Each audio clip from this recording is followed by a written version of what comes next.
Dans Winnie l'ourson, chaque personnage représente une émotion. La combinaison psychologie et cinéma, c'est vraiment le combo gagnant. Et les émotions, plus que tout le reste, jouent un rôle fondamental dans notre vie quotidienne.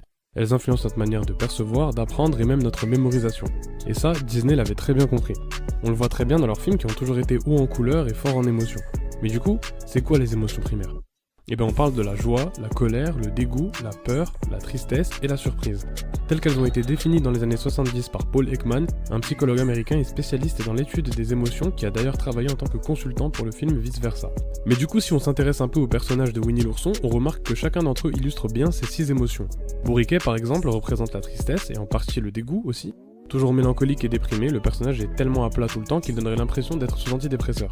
Coco Lapin, qui représente la colère, avec ses excès de frustration et de colère dus à son besoin de contrôle. Winnie, bien sûr, représente la joie et symbolise le bonheur simple des petites choses de la vie.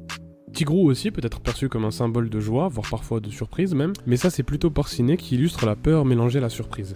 Toujours inquiet du pire, qui anticipe les dangers, et qui se laisse souvent submerger par ses angoisses. Et si on veut aller plus loin, on peut aussi voir Winnie l'ourson comme un reflet de Jean-Christophe, le vrai personnage principal.